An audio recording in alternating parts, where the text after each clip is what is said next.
FBI, and the FBI told them to release this guy. Abrego Garcia was also charged with transporting firearms and illegal drugs. President Trump says he's a bad guy and that the courts will show how horrible the guy is. Abrego Garcia has denied being a gang member. The feud between the Trump administration and Harvard's ramping up. Fox's C.B. Cotton has the latest from Education Secretary Linda McMahon. Secretary McMahon telling NBC News in an interview just yesterday, the White House has gained ground in its ongoing conversations with Ivy Leagues, Harvard and Columbia. The administration has tried to overhaul curriculum, hiring, and admissions at both schools, accusing them of being hotbeds for anti-Semitism. The Trump administration now faces its second roadblock when it comes to Harvard, at least. Late Thursday night, U.S. District Judge Allison Burroughs issued a temporary restraining order blocking a proclamation by President Trump which aimed to bar foreign students from entering the U.S. to attend the Ivy League. Burroughs, a Biden appointee, ruled Harvard had demonstrated it would face, quote, immediate and irreparable injury. Harvard accusing the White House of infringing on academic freedom. America is listening to Fox News.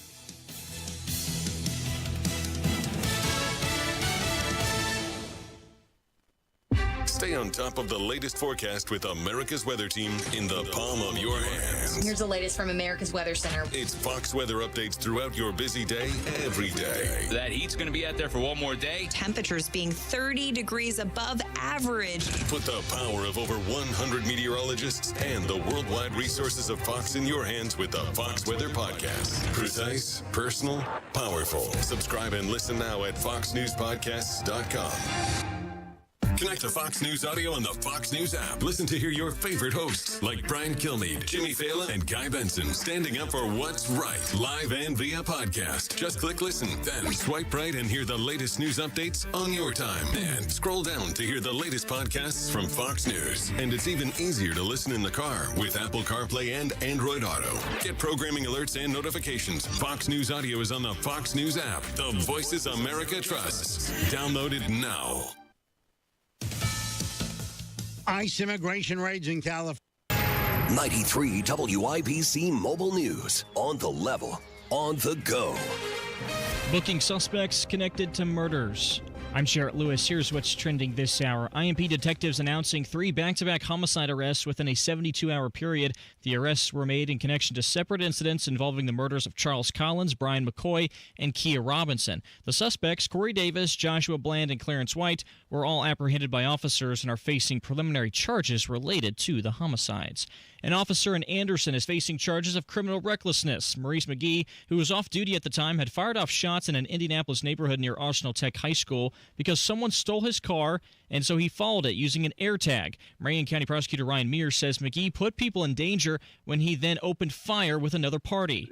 And the allegation here would be that there was a number of people in Woodruff Place who were put in danger, unnecessary danger in our view, because of the actions that took place on that day. McGee could face anywhere between 1 and 6 years in prison.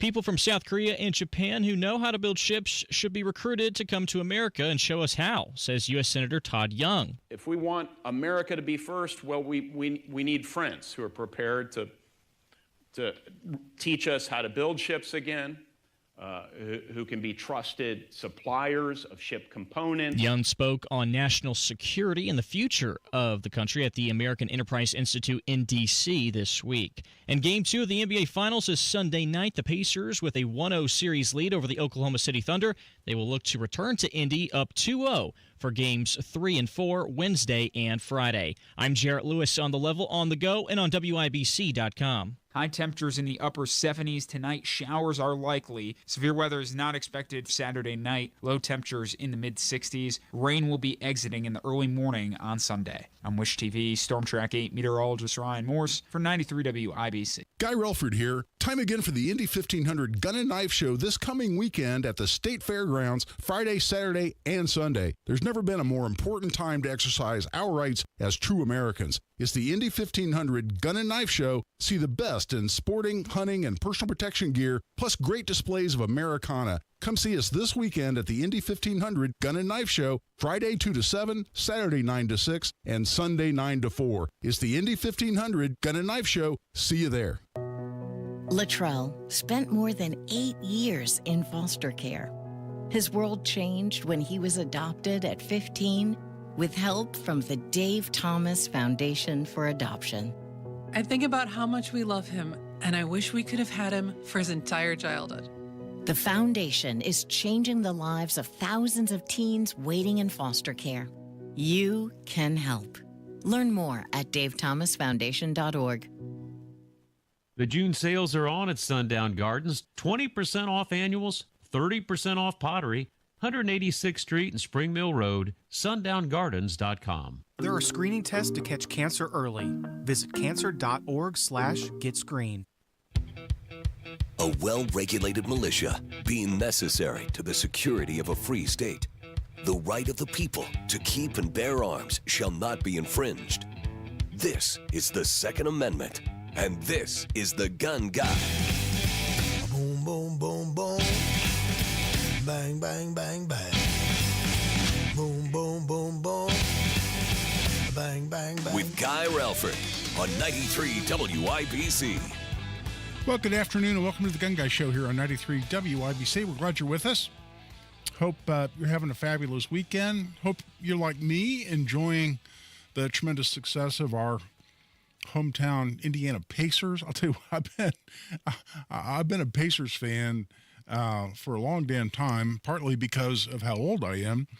But I remember going to see the Pacers play in the field house at the State Fairgrounds, and Mel Daniels and Freddie Lewis and Bill Keller and George McGinnis when he came in with that both beautiful and slightly funky one-handed jump shot of his, and ABA championships, and taking on the arch rivals like Artis Gilmore of the Kentucky Colonels. I'm showing my age here, but I've been a Pacer fan for a long time, and used to go to the games at MSA, Market Square Arena, and I haven't been to as many games in recent years, but I've always had a passion for the NBA. The NBA has not done itself any favors, and they went through their whole woke phase and with all the kneeling and the other BS and the bubble season, and it was hard to be an NBA fan for a lot of those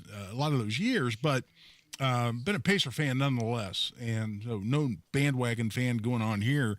And it's just great, man. They're up 1-0 in the finals, and my Cubs are 5 or 6 games in first place and the best record in the National League. I'll tell you what, if Daniel Jones for the Colts now suddenly morphs into Joe Montana this year, which I am not saying is likely, then this will be a hell of a sports season. But hey, go Pacers. That game, I think 8 or 8:30, 8 o'clock, I think, tomorrow.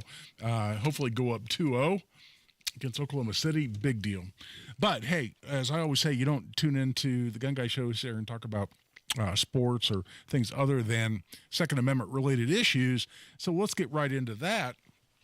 I posted last week, and I've posted since then. I just posted today on both Twitter or X and Facebook about this new ATF policy that now recognizes Indiana's license to carry handgun as, in using the ATF's vernacular, as a point of contact, that is, making the state of Indiana a point of contact for firearm sales, meaning if the state of Indiana has verified that someone is qualified legally, not prohibited legally from possessing a firearm, that they can buy a firearm at a federal firearms licensee, what we call FFLs, or a retail gun store, without a background check conducted by the FBI through NICS, which is the acronym for National Instant Criminal Background Check System, run by the FBI out of West Virginia.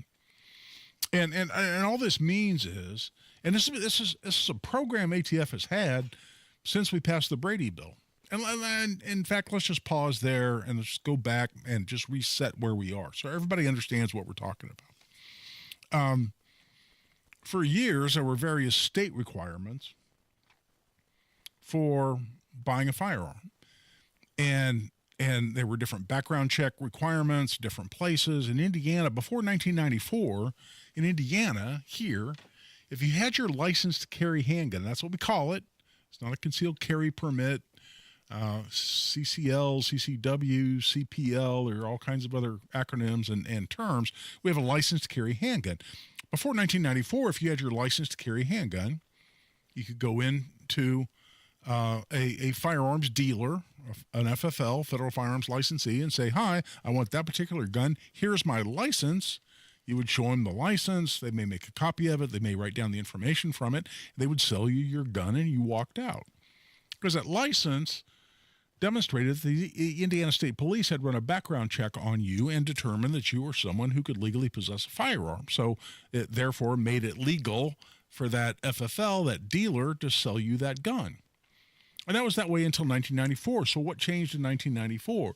The Brady Bill was passed. And the Brady Bill changed a lot, obviously, about possessing firearms that had many more categories of prohibited possessors. And what it also did is it created the National Instant Criminal Background Check System. It created that system, and it was designed to be, and this was a trade-off. And I went into some of this last week, but there's so much confusion on this that really it bears some additional discussion.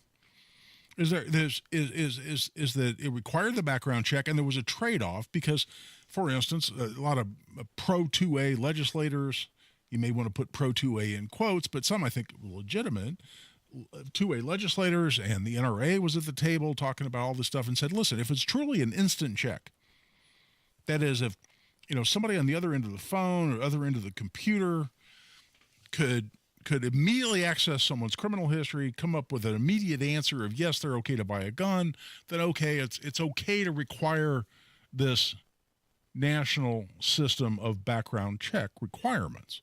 And that's what the Brady Bill did. It said you can't sell, if you're a licensed firearms dealer, an FFL, you can't sell a gun without a background check through NICS. And it created the NICS system.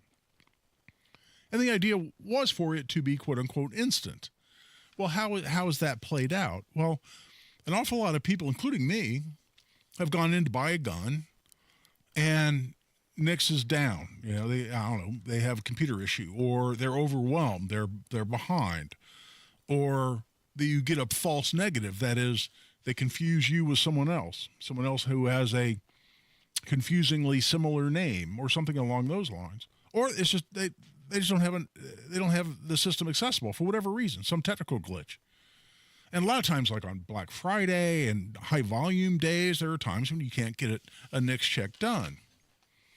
But what has been in existence since there's been NICS, because it's built right into the statute, part of the Brady Bill that created NICS and requires a NICS background check, it also says right in there that in its discretion, the ATF can recognize certain states as points of contact, POCs, meaning the state can determine that this particular individual, this purchaser of a firearm, is okay to buy a gun, can legally own a gun, and the state can then approve that firearm sale. And in doing so, what the statute allows the ATF to do, and this has been true for a long, long time, this is nothing new. What's new is Indiana's ability to participate in this program, which I'll go more into. But what that means is that if the state has issued you a license after doing a full background check on you, and there are certain requirements that ATF has, that background check has to consider whether you're eligible to possess a firearm, legal to possess a firearm under both state and federal law. That has to be part of the analysis. They have to check the NICS database, and there is, yes, a separate database, the NICS database, not only has criminal convictions in it, it has many other things like some mental health records to the extent someone has been adjudicated to be a danger to themselves or others, or someone's subject to a domestic violence order of protection. It's not a criminal conviction, but it's a prohibitor against possessing a firearm. So the NICS database exists. So the NICS database has to be checked as part of the process by which a state issues someone a license or a permit, depending on the state. We call it a license here in Indiana, to either purchase or carry a firearm. And yes, some states have like the Illinois FOID card, Firearm Owners Identification ID, that identification ID is redundant, Firearm Owners Identification, FOID, that is not a carry license, but you have to get one of those in order to purchase a firearm. I can't tell you whether that's recognized as a ATF POC or not. I do not know, but that's an example of a license to purchase, which some states do issue, which is obscene in my mind, but that's beyond the current discussion. So if the state has done a background check that checks state and federal, checks you and your record against state and federal requirements or prohibitions as to carrying a firearm, and issued you that license or permit, then some states and their permits have been approved by ATF to be a substitute for that next check when you buy a gun. And one of the requirements is the background check that resulted in you being issued that license has to have been done a maximum of 5 years before the point of sale, before the time of sale. So, in other words, the license has to have been issued within 5 years of the sale.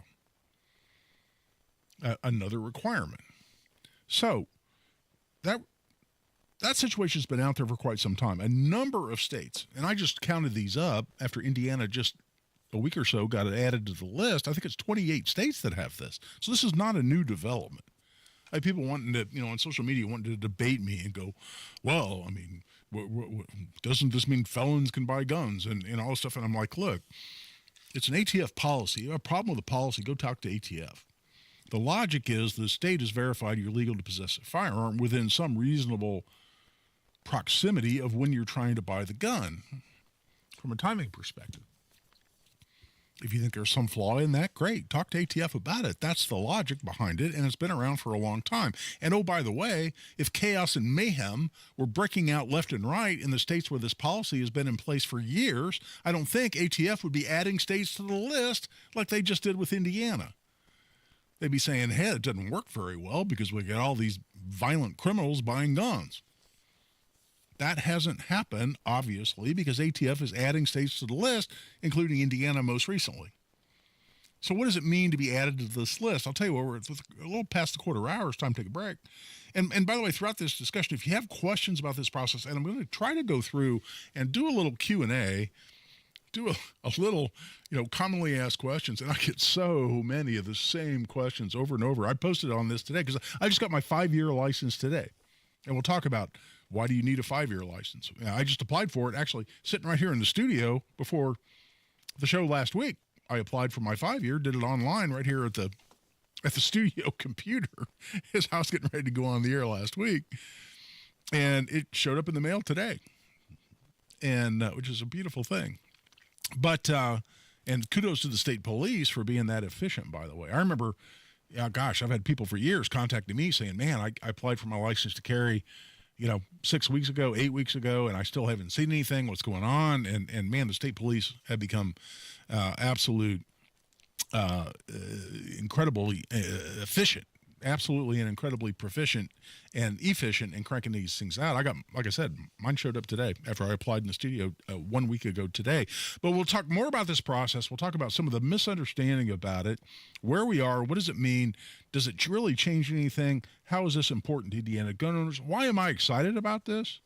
Because I've had a lot of people go, this is dumb. I had some jerk on my social media today. Well, this is stupid. I have no reason to participate in this and say I was dumb for even posting about it. Well, I'll tell you why I'm excited about it, why I like it, and also take your calls. Give us a call, 317-239-9393, 317-239-9393. This is Guy Relford on The Gun Guy Show on 93 WIBC. Tony Katz. When I first started in radio, crews were doing striping. I always said stripping because I didn't read very well. Fat, drunk, and stupid is no way to go through life, sir. Governor Braun, can we just get him a Sagamore of the Wabash? Can we just make that happen? I've got two. I don't need another. Highest honors, Matt Baer. Get this completed. I got one from Governor Holcomb, got another from Governor Daniels. And that's no part of that is true. Tony Katz, mornings 6 to 9 on 93 WIBC and WIBC.com. Guy Relford for Tactical Firearms Training. Our most popular class is Essentials of Indiana Gun Law. This is 4.5 to maybe 5 hours, depending on the amount of discussion we have, of the most important legal information you need as an Indiana gun owner. When can you draw your gun? When can you point your gun? When can you use force? When can you use deadly force in self-defense? All that and a heck of a lot more. How do you avoid commonly prosecuted crimes like intimidation with a deadly weapon or pointing a firearm, which is a crime in Indiana, or criminal recklessness with a deadly weapon? I've defended all of those charges many, many, many times, and it's mainly because people didn't understand the law on the front end. You want to make sure you do. If you own a gun, you possess a gun, and certainly if you carry a gun, this is the information that you need as an Indiana gun owner. You can check it out at tactical-firearms.com. Next class is coming up July 12th, so just a little over a month away. That's going to be at Indy Arms. It's 9 a.m. to 1:30 to 2 o'clock p.m. It's $50 for an individual, $95 for couples. And then we've got one this fall, October 18th. Out at Parabellum, if you live out in the Avon area. Parabellum is in Avon. Also 9 a.m. to 2 o'clock p.m. That's going to be on October 18th at Parabellum Firearms and Indoor Range. You can register for either one of those, or heck, both. Take a refresher at tactical-firearms.com. Just click on upcoming courses at tactical-firearms.com.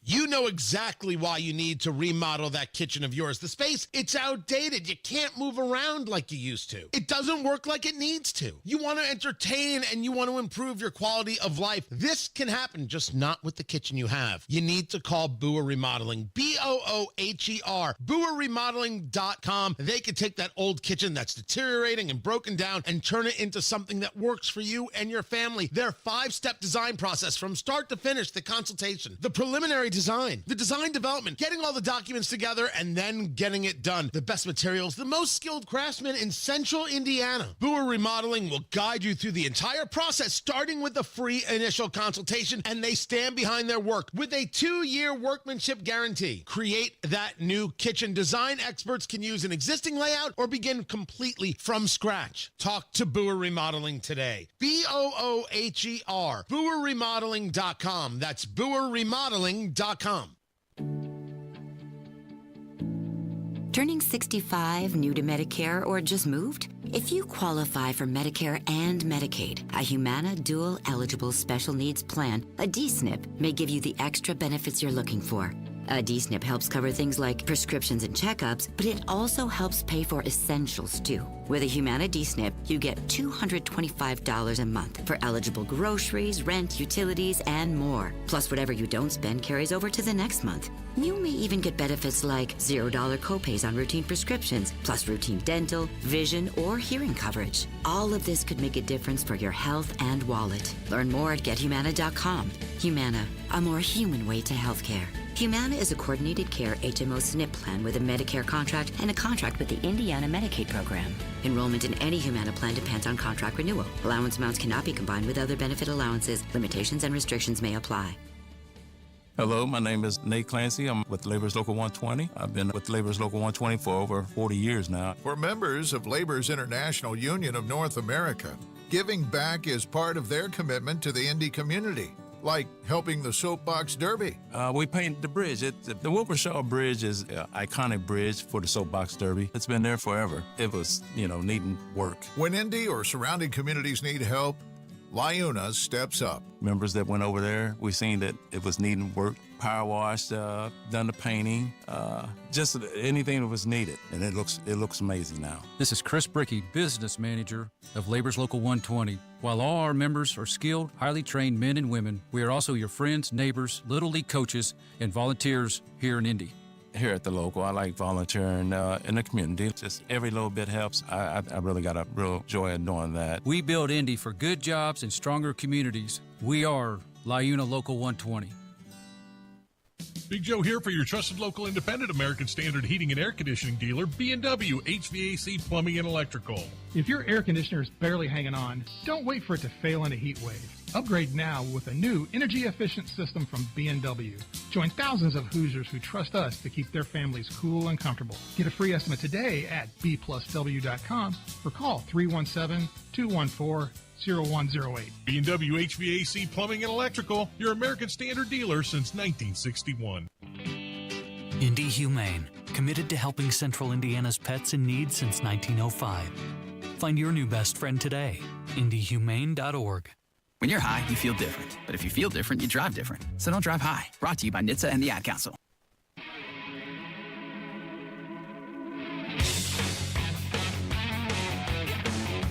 Second to none on the Second Amendment. This is The Gun Guy with Guy Relford on 93 WIBC.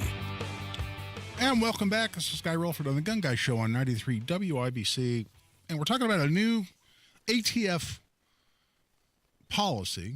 It's not a new policy. It's a new inclusion of Indiana within an existing ATF policy is a better way of phrasing it. But this allows someone with an Indiana license to carry a handgun, as long as that license was issued within the previous 5 years, to go into a licensed dealer, a federal firearms licensee, a gun retailer, and buy a gun without a background check. Now, a lot of ins and outs to this, a lot of confusion. I've got a whole bunch of repetitive questions on social media, and I really bear some discussion. But in the meantime, I'll tell you what, Don has called in, and I think has a question about exactly this issue. So, Don, welcome to the Gun Guy Show. Hey, Guy, I love your show. I watch it. I listen to it all the time. Oh, thank you, brother. I appreciate that. 15 or 20 years ago, I bought a lifetime permit. Yep, so did Paid I. a lot of bucks for it. Now I got to buy a new permit. How much does a new permit cost? Nothing. But several years ago, Don, we made, I say we, the Indiana General Assembly, I was in the middle of this process, first made the 5-year license free. We took the old 4-year license and took it to a 5-year license, and then made it free.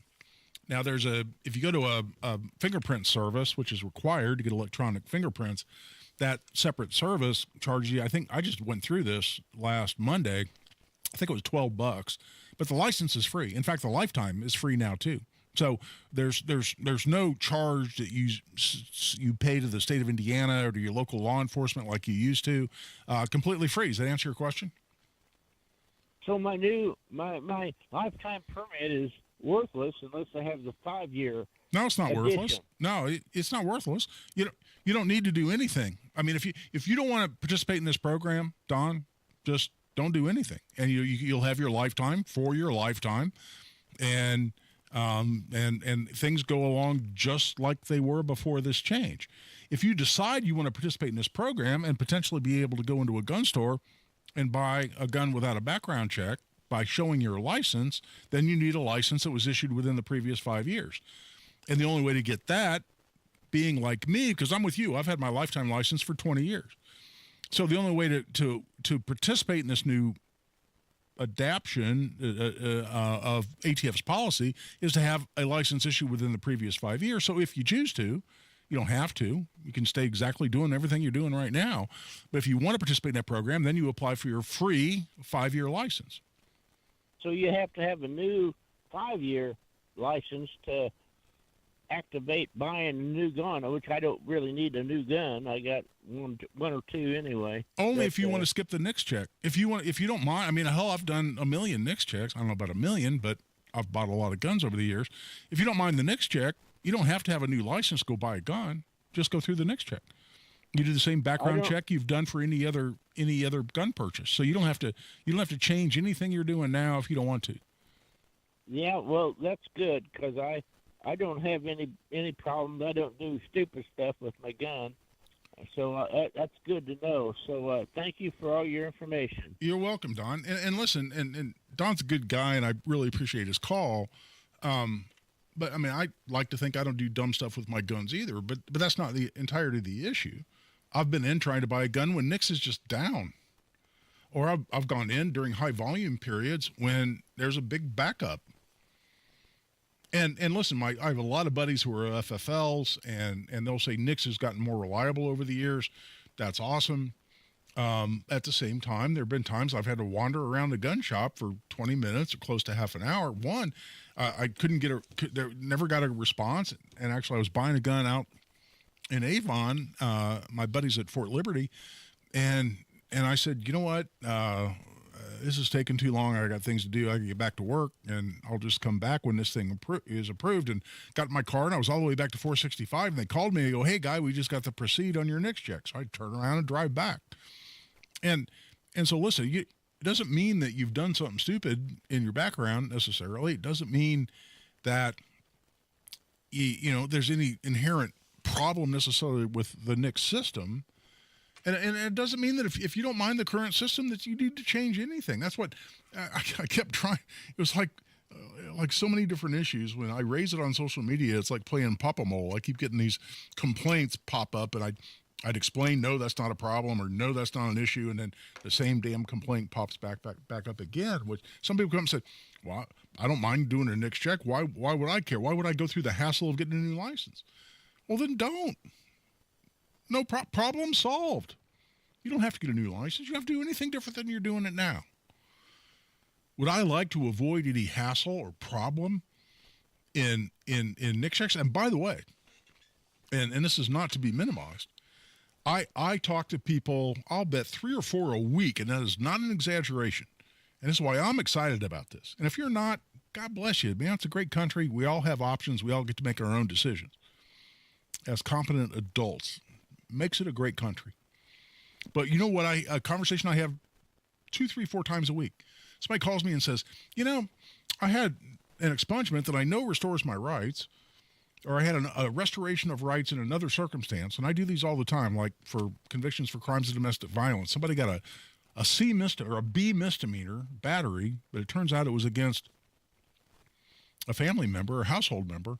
Turns out it's a crime of domestic violence. They're prohibited from buying a firearm. 5 years go by, and I do these all the time, and I love doing them. You can petition the court to have the rights restored. And so we get their rights restored. And so they apply for their license to carry. They get their license to carry because state police, in my experience, are extremely good when they do background checks. And yes, they check the NICS database. They check the federal systems like NCIC, the National Criminal Information Center. And Indiana State Police, I think, are very, very good at their jobs on the whole licensing area and the issuance of background checks. I'm a big fan of those folks. I know a lot of them individually over there, and they do a fabulous job. And when Doug Carter was superintendent at State Police, I'd tell him that all the time. Go, man, you got some really, really good people that I interact with all the time. But they would issue somebody their license to carry because they saw the restoration. It's all cool. As far as they're concerned, they determine the person's not prohibited at all. Then the person goes to buy a gun, they get denied because NICS screwed it up. Because some bureaucrat working for NICS in Wheeling, West Virginia, sitting behind a computer program, sees a conviction but doesn't see that the rights have been restored. So they get a denial. Now that person comes to me and they're all upset. Guy, you told me this was going to restore my rights. Well, we did restore your rights. Well, but why did I get denied? Because there's some incompetent examiner for NICS that didn't see your rights have been restored. What do we do now? Well, we have to appeal it. Well, if I know that person is 100% legitimate and legal to possess firearm, and the state police were smart enough to figure that out, that's why they issued them a license to carry, why should that person have to go through an appeal process? And a lot of times, I charge money, not typically if they're my client where I restored their rights, but a lot of people come to me and say, I got denied and I shouldn't have been denied by NICS. Can you help me? And that's going to take an hour or 2 of my time. Yes, I charge for my time on that. And why should they have to pay me or go through the hassle of filing an appeal when NICS just screwed it up? When they know they're legal, especially in the context where the state police have already issued them a license. That happens all the time. I had the conversation twice yesterday. Twice. People calling my office upset. They've been denied. One was an expungement client of mine. Got my license from the state police, but I got denied. So if we can end that problem and people can, with their valid license to carry that they just got or they got within the last 5 years, walk in, show that license, and walk out without giving NICS the opportunity to screw that up. Because those of you who have 100% faith in the federal government to do its job in a competent manner, I got news for you. It doesn't always fit, doesn't always apply. It's not always accurate when you're talking about NICS. I know this because of what I do for a living. So I'm a big fan of this change, but there continues to be so much confusion about it.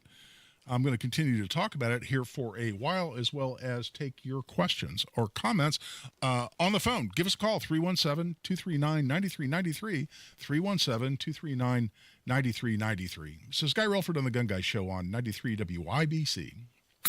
Kendall and Casey. How was your trip? Yeah, I completely checked out as I was approaching Indiana and I was getting re-familiar with everything that had been going on. So the lieutenant governor said something controversial. The secretary of state's on another trip in a foreign country. And we have another state rep that allegedly had a cocktail or two and got behind the wheel. So pretty much status quo. Kendall and Casey, weekdays 9 till noon on 93 WIBC and WIBC.com. Comcast Business is celebrating Small Business Month by giving you a $1,000 small business bonus when you switch to a qualifying gig speed package from the company with over 99.99% network reliability. Just imagine the thousands of possibilities of a $1,000 prepaid card. Like possibility number 1, company merch for staff. Styling. Or possibility number 24, the latest software. Upgrade. Or possibility number 192, new equipment powered by gig speeds. Or possibility number 555, a 3D printer. Rapid prototyping, anyone?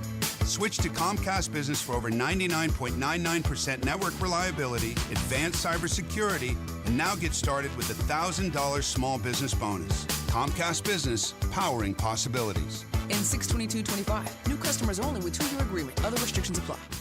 Career changers, including veterans and active duty service members. Your transition starts here. Go from GI to IT in a matter of months. Become a certified cyber warrior with training at My Computer Career. Cybersecurity specialists are in high demand, offering IT pros great opportunities and a rewarding lifestyle while protecting our people, liberty, and treasured institutions from cyber threats. Deploy your career in IT today. Learn more at mycomputercareer.edu/CWP. SkillBridge and other VA benefits are available to those who qualify. Oh no, stomach issues again? Stomach issues? Who are you? Your pancreas. I could be the real reason for your diarrhea, gas, bloating, stomach pain, or loose oily stools. I thought it was my stomach. People often do, but any of these symptoms could mean having a condition called exocrine pancreatic insufficiency, or EPI. With EPI, the pancreas doesn't release enough enzymes to break down food, but EPI is manageable. Use the symptom checker on identifyepi.com and speak with your doctor. That's identifyepi.com. Sponsored by AbbVie. News. I'm Daria Albinger. Los Angeles police in riot gear confronted protesters who were angry over the Trump administration's mass ICE raids in the city. Homeland Security Secretary Kristi Noem speaking to Fox News. They don't have the backs of our law enforcement officers, and they put them in situations like this. These protesters were assaulting our officers out there writing "Kill ICE," throwing things at them, attacking federal buildings, and perpetuating violence, and these politicians were encouraging it. L.A. Mayor Karen Bass says neither she nor the city's police department was given advance notice before the raids took place. The Belmont Stakes Third Jewel and horse racing's Triple Crown will be run today. Kentucky Derby winner, Sovereignty, and Preakness champ Journalism are both in the field. America's listening to Fox News.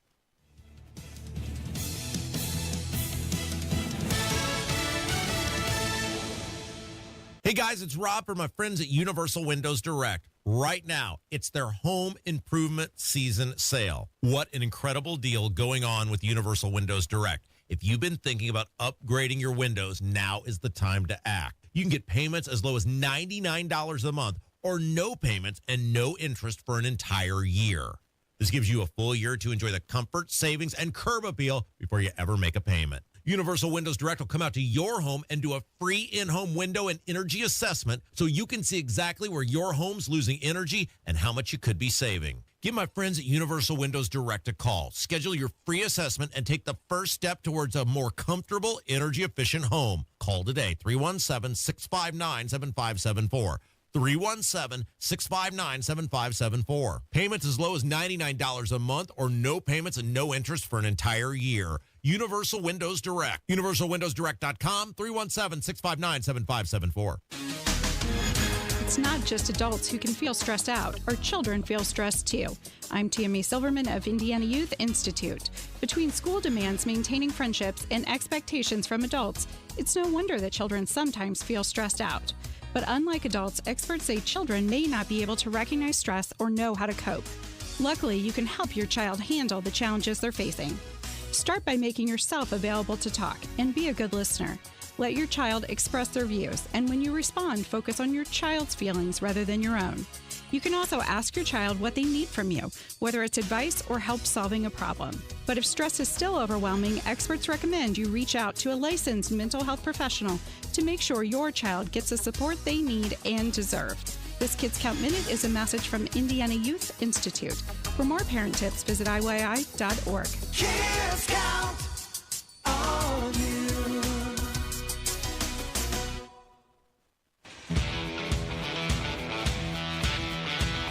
The show about gun rights, gun safety, and responsible gun ownership. This is The Gun Guy with Guy Relford on 93 WIBC. And welcome back. I'll tell you what, we've had a bunch of callers, so let's go right back to the phone lines. And Mike has called. Mike, welcome to the Gun Guy Show. Hello, Guy. Hello, sir. Your last caller probably answered my question, but I was kind of confused when I took I applied just a few moments ago. Uh-huh. Do I need to go to my local sheriff's department, or do I have to go to my local state police to do the fingerprint? Okay, well, so have you done the application on the state police website, or have you just take a look at it and you haven't quite gone through the process yet? I did go through the process and finished it. Okay, well, if you finished it, it should have asked you to make an appointment to get fingerprinted, because the state police now require electronic fingerprints.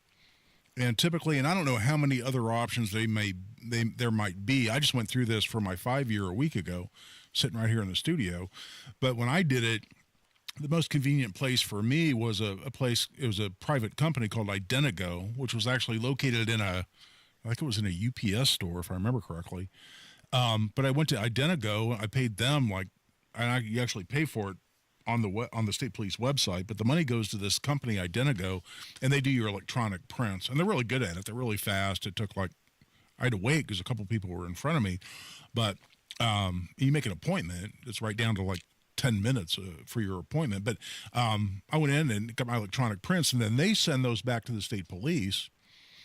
And then once that process is done, then you go to your local law enforcement agency with a little form they give you and just say, hey, I'm here for my license to carry. And the local law enforcement has a role in this background check system. And then they tell you you're good to go and give you the thumbs up, and you walk out, and then your license comes in the mail. But I got fingerprinted actually at a private company called Identigo, which, as I say, I believe was in a UPS store.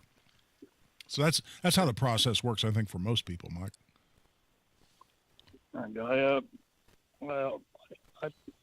I carry a lifetime license to carry. You already have that? Yes, I've had it since 2010. Yeah, okay. Little pink card. But do I need to have what you're talking about here? Well, you only do, Mike, if you want to avail yourself of this new process of buying a gun without a background check. You don't have to do anything. If you want to carry your handgun and keep your lifetime license forever, then you don't have to. There's nothing you need to change. I had people on social media all upset coming on there going, well, this is just like the idiot legislature. Now, they passed constitutional carry, and now I have to go get some new license. No. Nobody has to do anything. And if you're happy with the way things are, where you carry your handgun legally with your Indiana license carry or under constitutional carry, now you don't even need the license anymore. And you don't mind doing the NICS background check when you go into a gun store and buy a gun, you don't have to do anything. But if you want to potentially buy a gun without the NICS check legally, and again, very important point, not all FFLs, not all retailers, gun stores are going to want to participate in this program, and they don't have to. The ATF policy is very, very clear on that point. It's up to the gun store. If they want to sell you a gun without a NICS check because you present this license, then they can and they will if they choose, but they don't have to. And some of the chains, I had people came on, and they said, well, I went into Range USA, and there's one of those by me in Carmel. They said Range USA wouldn't let me show them my license even though I got it within the last 5 years. and insisted on doing a NICS check and acted like they didn't even know about this new program.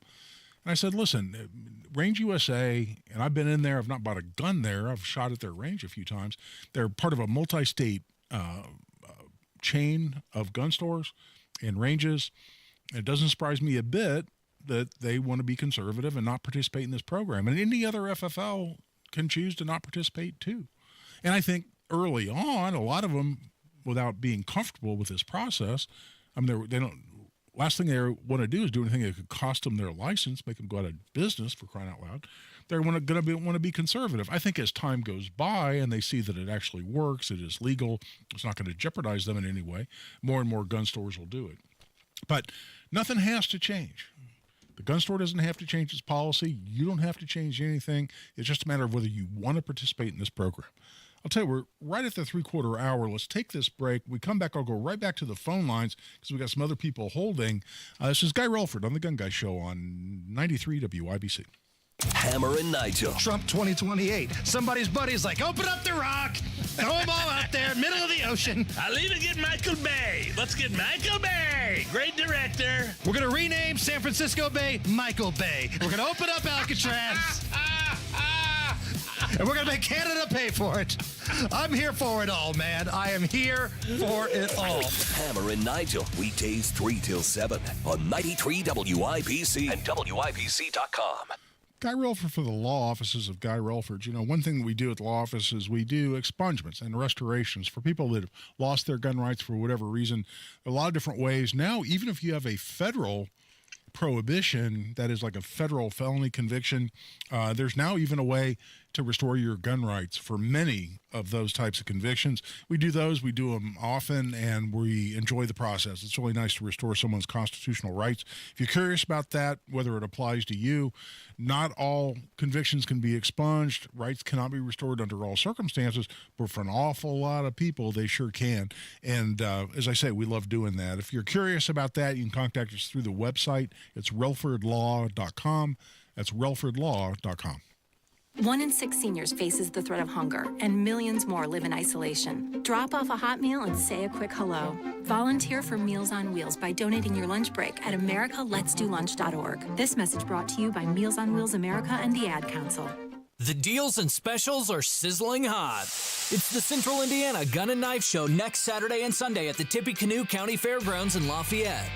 The best dealers in the region will be at the Central Indiana Gun and Knife Show. Just $6 for adults. Kids 12 and under get in free. Must be 18 or accompanied by an adult. Buy, sell, trade. Next Saturday, 9 a.m. to 5 p.m. and Sunday, 9 a.m. to 3 p.m. at the Tippecanoe County Fairgrounds in Lafayette. For more info, visit centralindianagunshows.com. Sometimes an identity threat is a ring of professional hackers. And sometimes it's an overworked accountant who forgot to encrypt their connection while sending bank details. I need a coffee. And you need LifeLock, because your info is in endless places. It only takes one mistake to expose you to identity theft. LifeLock monitors hundreds of millions of data points a second. If your identity is stolen, we'll fix it, guaranteed, or your money back.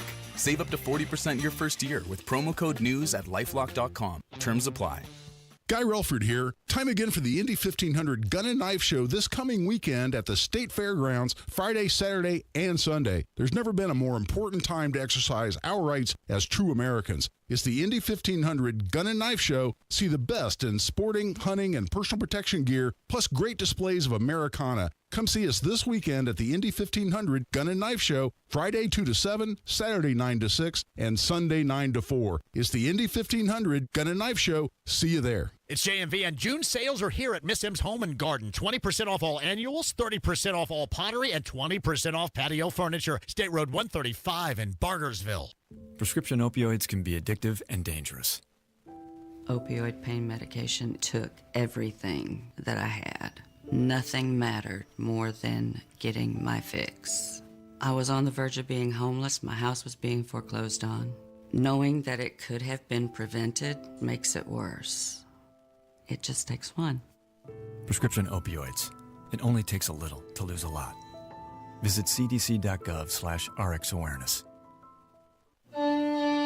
You let him try violin because you love him. And if you love him that much, love him enough to make sure he's buckled up and in the back seat. Find out more at nhtsa.gov/the right seat. Brought to you by the National Highway Traffic Safety Administration and the Ad Council. The Indianapolis Public Library. More than just books. Visit your local branch today. You support them. Who supports you? Matt Baer and Ryan Hedrick provide insight, encouragement, and resources to help you navigate a loved one's recovery on the Supporting Sobriety podcast. Listen and get support wherever you get your podcasts.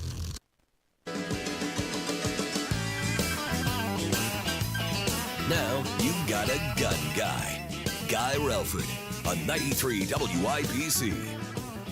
And welcome back. I'm Guy Relford on the Gun Guy Show on 93 WIBC. And I'll tell you what, let's go right back to the phone lines. Bob is called. Bob, welcome to the Gun Guy Show. How you doing, Guy? Good, brother. You doing all right? Doing fine, Got a question. I have a federal felony from the early 90s. Okay. And I was wanting to see about, I don't know, what would I do to get my gun rights restored and maybe possibly get it off my record? Well, you know what? To get it off your record is a separate question because there's no federal expungement. And in fact, until about 3 months ago, Bob, there was no way to restore your rights if you had a federal felony conviction. But the Department of Justice under Pam Bondi, and I'm sure President Trump had something to do with this, has actually reinstituted a process that's been unavailable for a generation, since the 90s, 30-some years. They've reinstituted a process where now you can apply to have your federal, they call it federal firearms disability, like a felony conviction, to have your rights restored in that process. And that's now available again. I've got 4 of those right now I'm doing for clients. And there's a whole process. It has to be an application submitted to the Department of Justice. But now, potentially, you can have your rights restored. If you want to know more about that, I was actually kind of indirectly talking about that just now when I was plugging the law office. But just contact me through the website. It's relfordlaw.com, and I can tell you more about what's going on. Sound good? Sounds great to me, and I thought maybe I'd just get up there to see you. Yep, there you go. We can talk you through it. But appreciate it, Bob. Glad you called. Let's go back to the phone lines here. We don't have a lot of time, but Bill is called. Bill, welcome to the Gun Guy Show. Hey, Guy, love your show. Thank you, Don't get bud. to catch it all the time, but I always catch the podcast if I miss it. Good. Well, we like you going to the podcast. So people don't know, man, it's out there. It's on iTunes and Omni and Spotify and all that stuff. So it's out there. You can always listen to the podcast. But thanks, Bill. What you got for us? So I do buy guns, and so my license is 10 years old. Uh-huh. I got electronic fingerprinted when I got it. Yep. That's my question. Do I have to redo that, or will I be covered by my previous fingerprints? That is a fabulous question, Bill, and I'm glad you asked it because I asked that same question of the state police, and what they told me is that if you had your prints done electronically, and it sounds like you did, then you can actually call the state police and ask them to transfer your prints from your original application, like if you applied for your lifetime and did electronic prints at that point, you can actually call them and ask them to transfer your prints to your new application and skip that step altogether. Actually, not even have to get re-fingerprinted. Now, when I applied for my lifetime, it was right at 20 years ago, and I had to do paper prints. I think I went to the Carmel Police Department, and they did them for me. Those don't work. So it's only if you had your prints done electronically, you can call them. And I'll tell you what, if you message me, like, say, through Twitter, at Guy Relford, or on Facebook, or contact me through the website, I don't have it in front of me right now, but I can put my hands on it very, very quickly. I'll do it through Twitter, yeah. Yeah, I could even give you the phone number to call to have your electronic plates transferred from your old application to your new application. And, that's great. Yeah, and I agree completely, Bill. And that's another reason why I really, as much as I'm kind of enemies in the wild with a lot of law enforcement, especially in my criminal cases, working on licensing issues, I am just a big fan of the licensing people at the Indiana State Police. They just do, I think, a really, really good job. And their willingness to even let you use the same prints from an earlier application to get your new 5-year, if you want to avail yourself of this new process that ATF's allowing, you can do that without having to get reprinted. I had to get reprinted again because I had paper prints originally. But I'll tell you what, we've only got about a minute left here.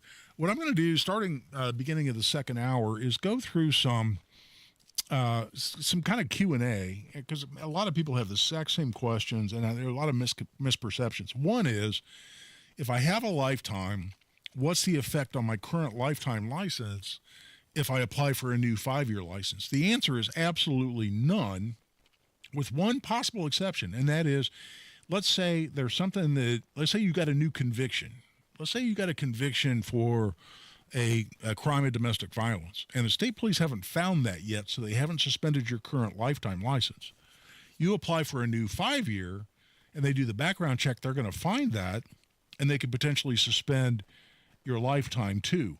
So if you have something on your record that the state police just haven't found yet, and they routinely cross-reference between new criminal convictions, new domestic violence orders of protection, etc., against who has a license to carry, so they usually catch them pretty quickly. Sometimes it takes them a while, but if you have a prohibitor they haven't found yet, they're likely to find it once you file your new application. So there's a caveat there. That's it for the first hour. We'll be back to start the second hour real quick. This is Guy Relford on 93 WIBC. Turning 65, new to Medicare, or just moved? If you qualify for Medicare and Medicaid, a Humana Dual Eligible Special Needs Plan, a DSNP, may give you the extra benefits you're looking for. A DSNP helps cover things like prescriptions and checkups, but it also helps pay for essentials too. With a Humana DSNP, you get $225 a month for eligible groceries, rent, utilities, and more. Plus, whatever you don't spend carries over to the next month. You may even get benefits like $0 copays on routine prescriptions, plus routine dental, vision, or hearing coverage. All of this could make a difference for your health and wallet. Learn more at GetHumana.com. Humana, a more human way to healthcare. Humana is a coordinated care HMO SNP plan with a Medicare contract and a contract with the Indiana Medicaid program. Enrollment in any Humana plan depends on contract renewal. Allowance amounts cannot be combined with other benefit allowances. Limitations and restrictions may apply. Everyone's talking about Galaxy Concrete Coatings and their transformation, like your neighbor Brett. We did Galaxy for the sidewalks and also the porch. The porch had a few pits. Galaxy said that was no problem. Home or business, Galaxy Concrete Coatings got you covered. Obviously with the front sidewalk and step, so we didn't worry about any kind of slipping. You know, you're concerned about that after rain. And then when it did dry, it didn't spot, it didn't stain. It was just like it had been done yesterday. Lots of styles to choose from, 4 times stronger than epoxy, and it comes with a lifetime warranty. One thing that my wife commented on was how easy the Galaxy coating swept versus just the bare concrete. Click on GalaxyConcreteCoatings.com now. That's Galaxy Concrete Coatings. And remember to like us on Facebook. Galaxy Concrete Coatings. We're out of this world. We moved here recently. I didn't even think twice about calling anyone else but Galaxy to come do this house. With everything going on, it may be hard to imagine one more thing to worry about. But clothes dryers cause thousands of house fires every year. And dirty ductwork in your home is filling the air you breathe with pollutants and allergens. Should you worry? Not if you contact Safe Dryer and Air Duct Solutions, a locally owned, veteran-operated business offering fast, reliable duct and dryer vent cleaning services, making your home safer and your air healthier. WIBC listeners save 10% off any service. One less thing to worry about. Go to safedads.net. Over the last few years, things have gotten weird. And for our kids, these things can be overwhelmingly stressful. Scientific research and real-life experience tell us that the #1 antidote to stress is authentic, trusted relationships. So that's why I am committed to building and maintaining a trusted space. This is a trusted space. Access free films and resources to build trusted spaces in your schools and communities at atrustedSpace.org. Broadcasting from the Technology Recycler Studios, this is Indy's Mobile News. 93 WIBC. WIBC HD1 Indianapolis. The news starts now. I'm Darielle Albinger. Months after he was mistakenly sent to a prison in El Salvador, Kilmore Abrego Garcia is back in the U.S. and he's facing charges of human smuggling. Fox's Madison Scarpino in Nashville. The Salvadorian man is now facing federal human smuggling and conspiracy charges. A grand jury returned the indictment charging him last month, but it was sealed until yesterday, and it says he played a significant role in a human smuggling ring for nearly a decade. Attorney General Pam Bondi says this was Abrego Garcia's full-time job. AG Bondi says the grand jury also heard allegations of Abrego Garcia trafficking guns and drugs, and also of him being involved in the murder of a rival gang member's mother. President Trump told reporters on Air Force One last night about Abrego Garcia that the courts, he said, would show, quote, what a horrible guy he is.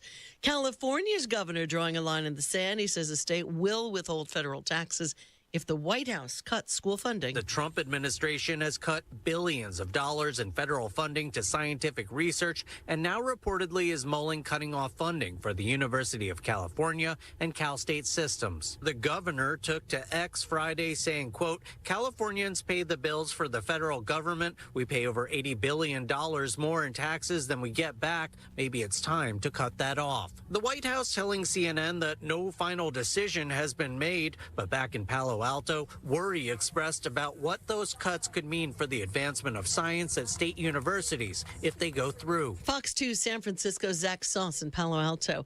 American Coco Gauff upset top-ranked Aryna Sabalenka to capture her first French Open title in 3 sets. She came from behind after dropping the first set. America is listening to Fox News.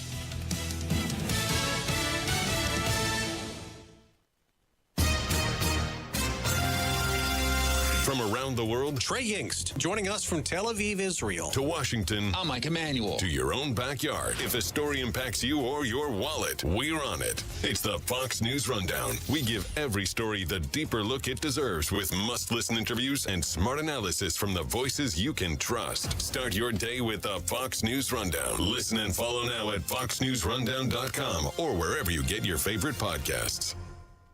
From the Fox News Podcasts Network. Hey, this is Trey Gowdy, host of the Trey Gowdy Podcast. Every Tuesday, you'll hear what's on my mind. Plus, every Thursday, there's a special bonus episode where we answer the questions that are on your mind. Make sure to spend your Tuesdays and Thursdays with Trey. Subscribe now at foxnewspodcast.com or wherever you download podcasts. Hope to see you.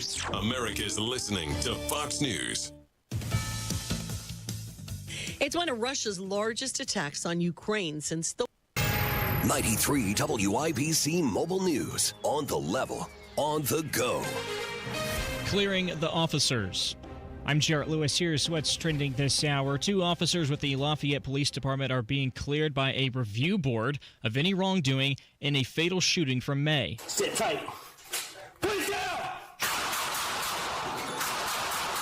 Audio there from police footage inside the home where officers responded because of a domestic incident. A woman told police she wanted to safely leave her home with her child because of Kenneth Smith, who was shot and killed inside the home after opening fire on the officers. When it comes to illegal immigration, the special agent in charge of FBI office in Indianapolis, Christopher O'Malley, has a request for you. Please be vigilant, be aware, and share information.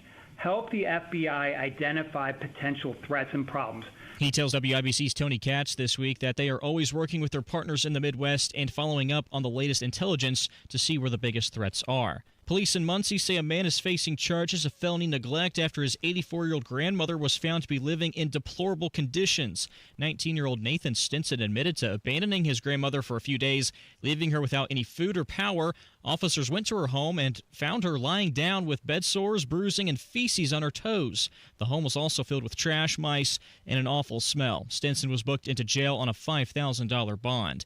And Ivy Tech Community College in Indianapolis says they are freezing tuition and mandatory fees for the next 2 academic years. The State Board of Trustees voted to have in-state tuition for full-time students remain at just over $2,500, while part-time students will pay $178 per credit hour.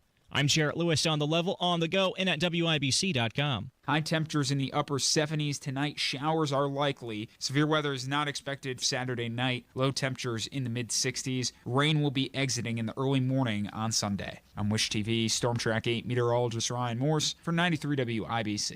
Were you born from 1945 to 1965? People born during these years are 5 times more likely to have hepatitis C. But most people don't know they are infected. So even if you try to eat right, exercise, and take care of yourself, you can still have hepatitis C, a serious liver disease that often has no symptoms. In fact, people can live with hepatitis C for decades without feeling or looking sick. But over time, hepatitis C can cause serious health problems, including liver damage, liver failure, or even liver cancer. Getting tested is the only way to know if you're infected with hepatitis C. That's why the CDC recommends everyone born from 1945 to 1965 get a blood test for hepatitis C. Treatments are available that can cure this disease. So talk to your doctor about getting tested. It could save your life. A message from the CDC. Join our B&W Premier Club for additional benefits and exclusive discounts. B&W HVAC Plumbing and Electrical, B+W.com, your American Standard air dealer. Indy Humane. Find your new best friend today. Visit indyhumane.org. A well-regulated militia being necessary to the security of a free state. The right of the people to keep and bear arms shall not be infringed. This is the Second Amendment, and this is the Gun Guy. Boom, boom, boom, boom. Bang, bang, bang, bang. Boom, boom, boom, boom. Bang, bang, bang. With Guy Relford on 93 WIBC.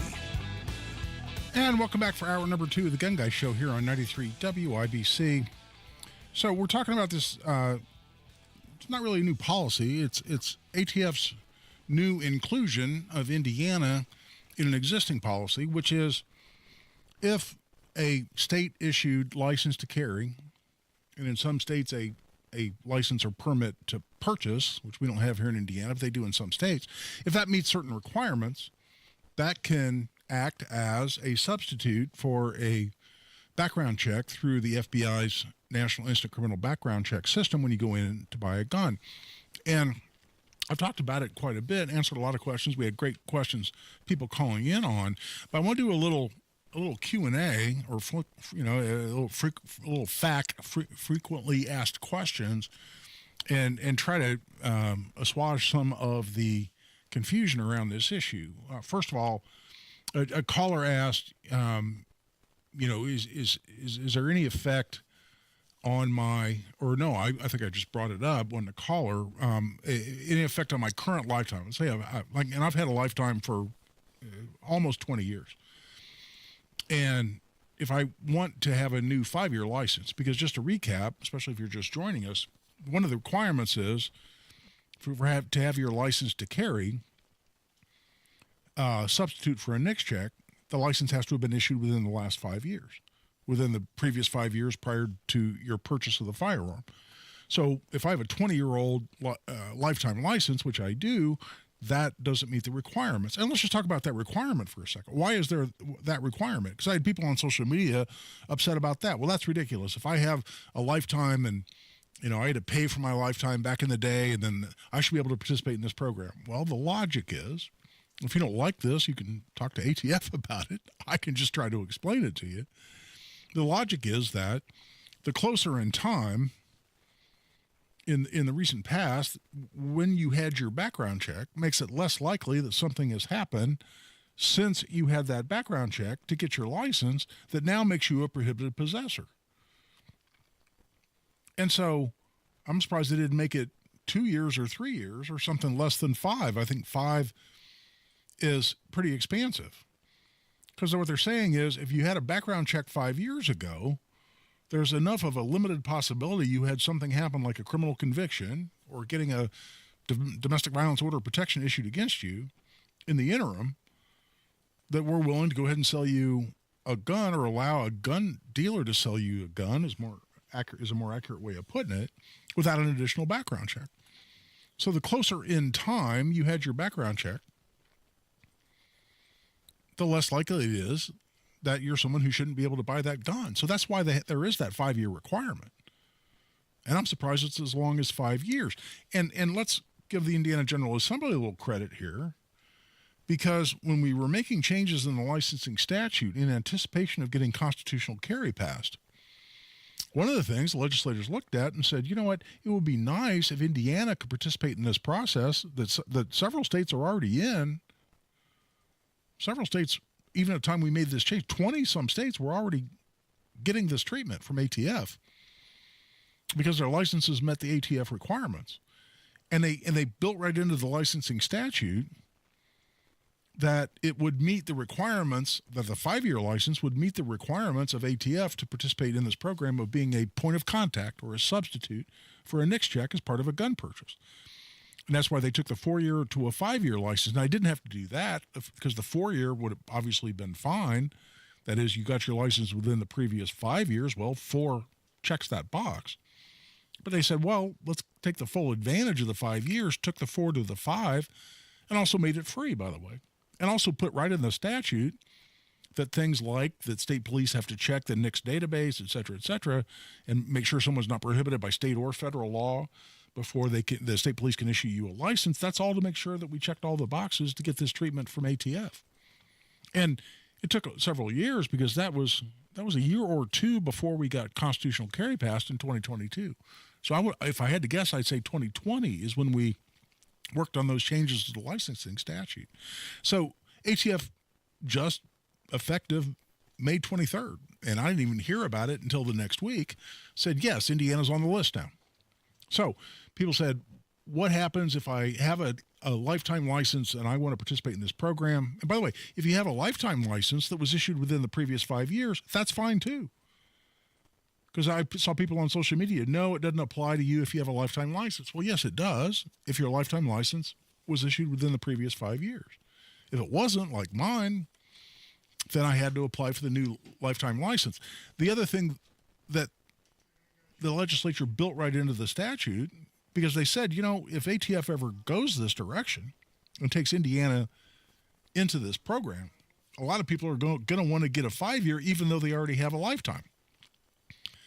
So let's make it explicit and clear in the statute that you can have both. That's why I threw a little caveat out right before the first hour ended of the show today to say, well, if you fill out a new application and that triggers the fact that you've now become a prohibited possessor because of a new conviction or something along those lines, then yeah, you can jeopardize your lifetime. But otherwise, applying for a 5-year doesn't have any effect on your lifetime. Let's say you get your 5-year and you try to buy guns with it. You can't find enough gun stores that even want to allow you to do that. And you just decide it's not worth it. And at the end of the 5 years, you let it expire. Well, great. If you still have your lifetime, you're still good to go. And keep it in mind, it's just an insurance policy on top of constitutional carry. You still have your lifetime for purposes of reciprocity in other states, for purposes of having a gun in a state park, which still requires you to have a license to carry, and some of the other advantages of having a license. You want to keep your lifetime forever, you get to keep your lifetime forever. I don't want to sound like Obama. Yeah, you can keep your insurance or you can keep your doctor, I guess it was. You can keep your doctor if you like your doctor. Well, that turned out to be complete horsepucky, but this is actually true. You keep your lifetime, you can keep your lifetime. And applying for your 5-year has no effect on that. The other thing is people keep asking, how much does it cost? Or the state is requiring me to apply for some new license. No. States are not requiring you to do it. By the way, this isn't a state change.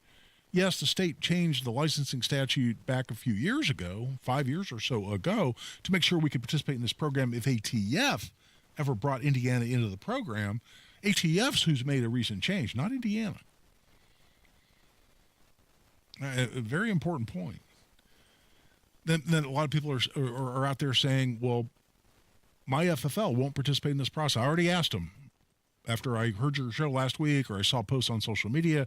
I went in my gun store and they said nope. And by the way, the Indiana State Police website has not been updated. If you go to the firearm licensing kind of introductory page on the state police website, it still says that in order to use your 5-year license to buy a gun without a NICS check, it has to be approved by ATF, and that has not happened yet. State police website still says that. It's not accurate. The state police just haven't updated it yet. And by the way, the state police, they issue our licenses, and they do a great job of doing that, as I was bragging on them a little earlier in the show. But as part of this actual process of can you buy a gun without a NICS check with your Indiana license, ATF is the one who decides that. This is between the ATF and federal firearms licensees or gun retailers on whether the retailers can do that and do that lawfully and thereby keep their license and not break federal law. That's between licensed dealers and gun stores. So the people at the table on this issue are the people that have those licenses, the ATF, and gun stores. The state police doesn't really play a role. And some people sent me messages or posts from FFL saying the state police website still says that ATF hasn't accepted Indiana into this program yet, and so until they do, until the state police says it's okay, then I'm not at our gun store going to accept your license as far as a gun sale. That's absolutely fine. The FFL can have whatever program it wants. No matter what the state police say, if an FFL wants to put you through a background check every time you buy a gun, that's their prerogative. They don't have to do anything. Just like you don't have to go get a new license, the retailer doesn't have to change anything it's doing. But the state police, I'm absolutely confident, will update their website to reflect the current state of the law. I'm sure they're doing a deep drill on it. They want to research it. They want to make sure everything is completely accurate before they post something on their website. But that's the state of that issue. You have more questions? I'll try to wrap up some other confusion on this point, and then we'll shift gears a little bit. If you have more questions or comments about this program, give us a call, 317-239-9393. That's 317-239-9393. This is Guy Relford on The Gun Guy Show on 93 WIBC. Another update is just minutes away. He has a right to speak for his companies. Bitter public fight between President Trump and Elon Musk. President Trump has a responsibility to fight for this country. The two may talk today. Hear the news. Shot from Tyrese Halliburton pulling up and hitting. Pacers are 3 wins away from its first ever title. As events happen, Arrested 2 teenagers. we'll happen to be there. Murder of an 86-year-old woman. 93 WIBC Mobile News. Guy Relford for Tactical Firearms Training. You know, our next Essentials of Indiana Gun Law class is coming up Saturday, July 12th. And I'll tell you what, we've got quite a few registrations for this already, but there are still seats available. This class always sells out, so I wouldn't wait too long. It's Saturday, July 12th at Indy Arms on the northeast side of Indy. It's $50 for an individual, $95 for couples. This is 4.5 to 5 hours, the most important legal information you need as an Indiana gun owner. You can sign up right online at tactical-firearms.com. We have another one coming up this fall. If you're out in Avon, you can reserve a seat for Saturday, October 18th. It's going to be at Parabellum Firearms and Indoor Range. Also out there in Avon, $50 for an individual, $95 for couples. Sign up right online at tactical-firearms.com and click on upcoming courses at tactical-firearms.com. 911, what's your emergency? In an emergency, voice is best. But what if you can't call? Escalated domestic disturbance reported east of downtown. Be advised, alert was received by a 911 emergency text. Caller is hiding in a closet and can't use her voice. When the situation is too dangerous to make a call, text to 911. Capability Now helps Hoosiers. But in most emergencies, voice is still best. My sister's not breathing. Please hurry. In the last 5 years, Hoosiers have used text capability in over 1 million 911 sessions. It's of great help to the deaf and speech impaired and to those in select dangerous situations. Thanks to the statewide 911 board, Indiana leads the nation with all 92 counties having in- and outbound text capability. For more, visit in911.net. It's good to hear your voice. Help is on the way. 911. Before you text, voice is best.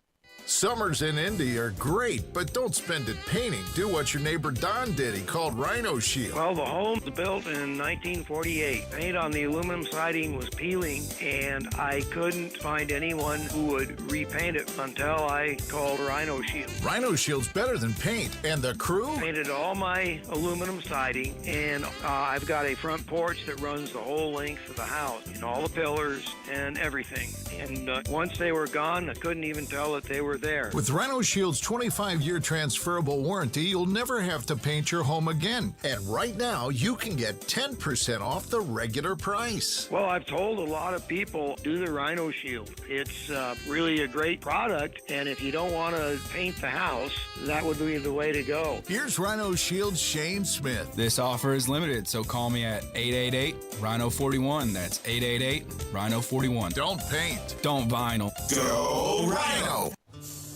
Why? Why take a chance? Why risk a mistake? Why say something? We all have reasons why we choose to ignore the things that give us pause, that seem out of place, that don't feel right. The word why can either paralyze us or empower us to stand up and protect what we love.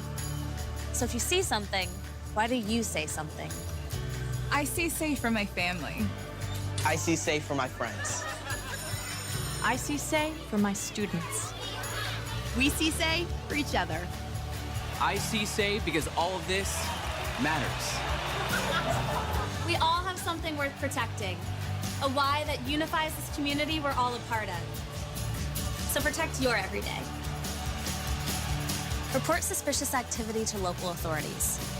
If you see something, say something.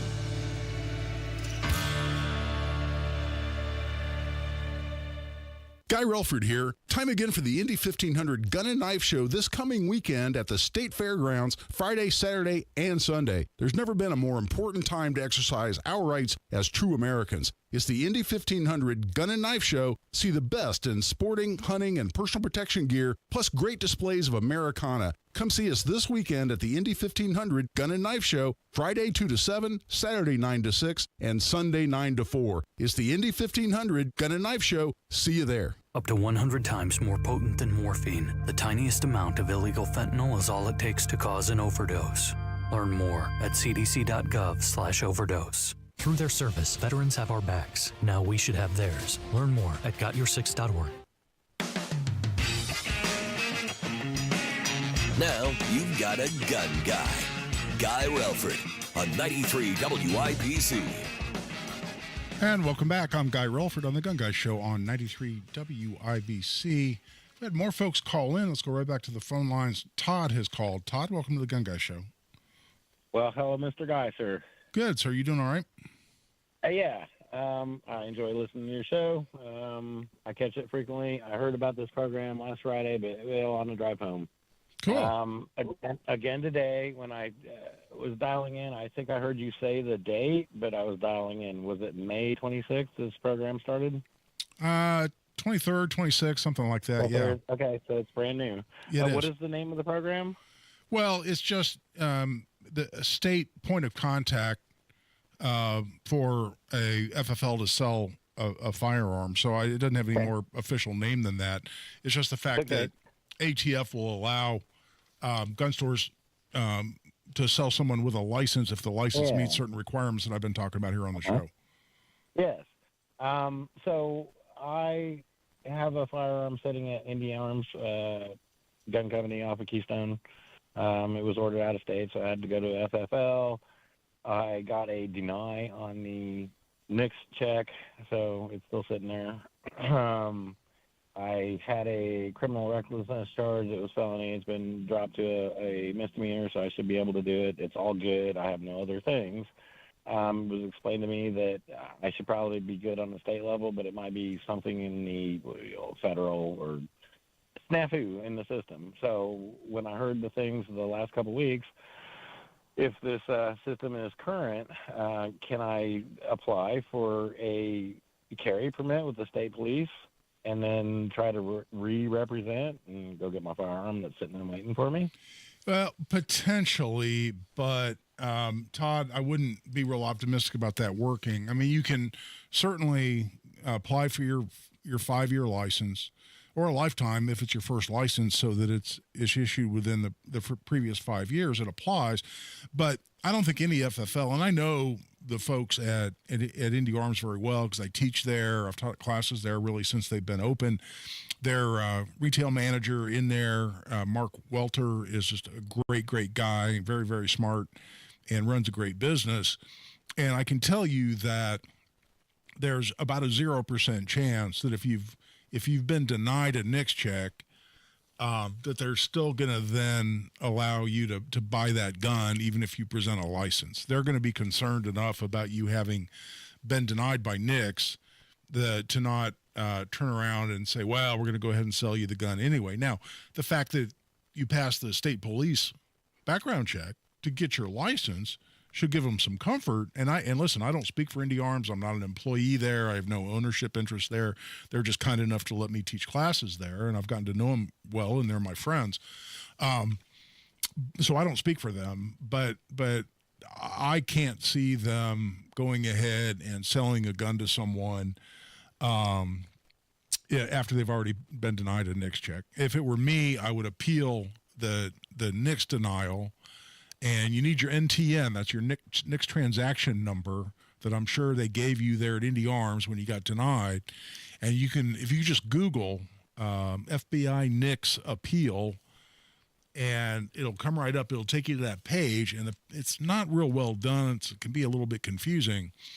But you navigate that page, you can actually file an appeal, send in your paperwork that shows that your conviction was reduced from a felony to a misdemeanor, because there should have been an order, for instance, on what's called alternative misdemeanor sentencing. And I do those for people all the time, too. If they're not able to get an expungement, there's an alternative is they can reduce a felony to a misdemeanor under what's called alternative misdemeanor sentencing. And there are conditions that go with that I won't bore you with. But if you meet those requirements, you can get it reduced. So there should have been a court order that says, yes, this is reduced to a misdemeanor. You upload that, you send it in as part of your appeal. You actually do have to send fingerprints with that as well. And they should reverse it. And they should send you and Indy Arms a letter that says, nope, this person has won their appeal. They are legally capable of buying guns, and the FFL is authorized specifically to release the gun to them. That's what ought to happen if FBI does that all the right way. Let's go back to the phone lines, and Brian is called. Brian, welcome to the Gun Guy Show. Hey, Guy, I was wondering, the new Byrna system that shoots the gel shots. Yeah, they're like pepper ball gels or something. Yeah, can a felon own one of them, and how about a minor? Well, great question. I've never held one. I've never fired one. I know nothing about them other than what Byrna says about them. If people want to look this up, I believe it's BYRNA. But I've looked at their website, Brian, and it says there's no background check, there's no permit required, and says they're not considered firearms. Now, that's not coming from me. That's coming from Byrna. But Byrna says that they're what they call less lethal self-defense pistols and rifles. As I recall, it says they're powered by compressed CO2, so they fall into the same classification as a paintball gun or an airsoft gun. I suppose I have what I call an adult pellet rifle. It fires at 1,000 feet per second, but it's fires with compressed air. It's not CO2; it's compressed air. And it's not considered a firearm. Now, what's the definition of a firearm? It's a weapon that expels a projectile by means of an explosion. And they're saying that the use of CO2 does not meet that definition. And listen, because there's no combustion. Yeah, well, yeah, and so now if you look up explosion in the dictionary, which I've done, it just says the sudden release of air, or the force created by the sudden release of gases, by the sudden release of gases. The dictionary definition doesn't refer to anything about combustion, but I think the courts, and I've not had somebody come to me and say, hey, I got arrested for being a felon in possession of a BB gun. If I ever if I ever get that case, I'll do a deep drill on this. But the question is, has a court ever ruled that the release of CO2 or the release of compressed air meets the definition of the sudden release of gases, meaning explosion within the definition of a firearm? I haven't seen that case. I've not seen anybody prosecuted, like a felon in possession of a BB gun or a felon in possession of a CO2 gun, or in this case, felon in possession of a Byrna gun. So the short answer is Byrna tells you they're legal. And I don't know anything specifically to the contrary, but that's not a legal opinion because it's something I would want to take a little harder look at before giving you any kind of firm advice. I don't give legal advice on the radio. I only do that in my law office. But in terms of even voicing an opinion generally on that issue, I'd want to take a little harder look at it. But again, Byrna says they're not firearms, therefore a felon ought to be able to possess one. But that's coming from Byrna, not Guy Relford. We're at the bottom of the hour. It's time to take a break. We come back. I'll try to wrap this issue up and get on to another discussion. But give us a call. You have more questions or comments, 317-239-9393. That's 317-239-9393. This is Guy Relford on The Gun Guy Show on 93 WIBC. Life moves fast. We move fast. Get moving fast. It's not business as usual. So does the news. I could be a stupid person to say, oh, no, we don't want a free plane. Decisions made today. The United States and China announcing a 90-day pause. Could impact you tomorrow. Goldman Sachs adjusting its 2025 economic outlook. The issues, some solutions. What's next? I'll let you know at the appropriate time. Gotta stay tuned. We're already tracking it. Strong borders. Stay in the know while you're on the go on 93 WIBC. The deals and specials are sizzling hot. It's the Central Indiana Gun and Knife Show next Saturday and Sunday at the Tippecanoe County Fairgrounds in Lafayette. The best dealers in the region will be at the Central Indiana Gun and Knife Show. Just $6 for adults. Kids 12 and under get in free. Must be 18 or accompanied by an adult. Buy, sell, trade. Next Saturday, 9 a.m. to 5 p.m. and Sunday, 9 a.m. to 3 p.m. at the Tippecanoe County Fairgrounds in Lafayette. For more info, visit CentralIndianaGunShows.com. You ready to build your custom dream home? Check out Joyner Homes based out of Greenfield. See one of their model homes in person anytime. It is a great way for you to experience the customization and quality of a Joyner Homes custom built home. Plus, you can meet with a new home specialist to learn about their building process. Available lots if you don't already have one. Find out about floor plans and where they build. Model homes are open 7 days a week from noon to 5 and walk-ins are welcome. Find out more at JoynerHomes.com. As a caring adult of a 7th or 8th grader, you may see their college plans as a distant process, but in reality, it'll be here in no time. Think about it. Your child could be heading to college by the time you pay off your next car. There's a good reason for middle schoolers and you to start planning their path to college today. This message is brought to you by the Indiana Youth Institute. Indiana's 21st Century Scholarship provides eligible students with up to 4 years of paid college tuition. So here's what you need to know. It is key that we make sure every eligible child is enrolled in the program. Requirements vary dependent upon age, and early sign-up is available for 7th grade students. For more information on the 21st Century Scholarship, visit learnmoreindiana.org/scholars. This Kids Count Minute is a message from the Indiana Youth Institute. For more parent tips, visit IYI.org. Kids count on you.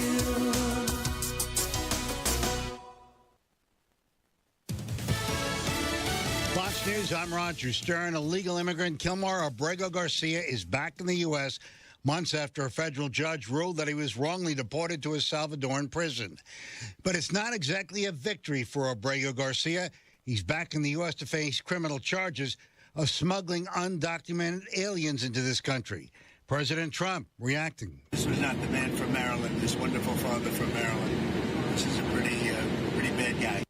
The Supreme Court has ruled that DOJ can access Social Security information of American citizens as the department tries to cut government spending. DOJ now gets immediate access to sensitive records, including Social Security numbers and health information. Critics warn the move threatens privacy rights. Fox's Chanley Painter. America is listening to Fox News.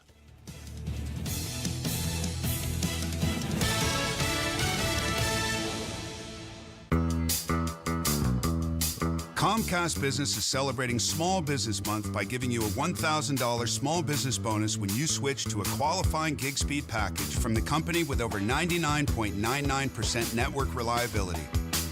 Just imagine the thousands of possibilities of a $1,000 prepaid card. Like possibility number 1, company merch for staff. Styling. Or possibility number 24, the latest software. Upgrade. Or possibility number 192, new equipment powered by gig speeds.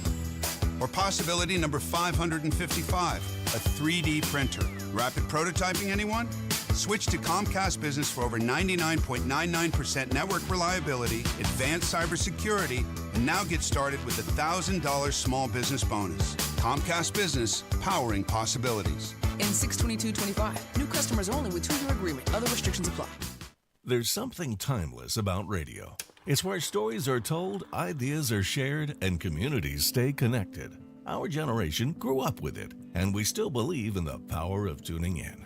At Howard Bailey Financial, we believe planning for retirement should feel just as familiar and trusted. That's why we're bringing real conversations and practical advice to the airwaves. Join us every Sunday at 9 p.m. for our Retire with Purpose Radio Hour, right here on 93.1 WIBC. We'll talk about what really matters in retirement, income you can count on, choices you can feel good about, and a future that reflects your values. Because some things, like good planning and good radio, never go out of style. Howard Bailey Financial, retirement planning that speaks your language. Howard Bailey Securities, LLC is an independent financial services firm and uses a variety of different investment strategies. Please see disclosures at howardbailey.com. The Retire with Purpose Radio Hour is a paid placement on each airing station. Second to none on the Second Amendment. This is The Gun Guy with Guy Relford on 93 WIBC. And welcome back. I'm Guy Relford on The Gun Guy Show on 93 WIBC. I'll tell you what, we have yet more callers. Let's go back to the phone lines. We got Anthony Wayne. Anthony, welcome to the Gun Guy Show. Hello, Guy. Happy weekend. Thank you. You too, sir. I've been called a madman, but that's what other people say. Yeah, well, I think I know you on Twitter as Mad Anthony, if I recall. It could be. What can I do for you? Well, the first thing is I want to verify that you're going to publish that phone number for ISP on scan print transfer, and then there's 2 more questions. The second one has to do with how days are counted for the 3310 reporting to ATF on multiple handgun purchases. I know that it involves the same FFL, but I want to know how the days are counted. And then the third question is unrelated. Let me take that one right away. Nothing about this new point of contact issue on licenses changes the requirement to sell, to submit for an FFL to submit that multiple handgun purchase form. That is still a requirement. And by the way, just so people know, you still have to fill out the 4473 form as well, even under this program. Let's say an FFL has decided to participate in this, and you show them a license to carry that was issued within the last 5 years, that's valid on its face.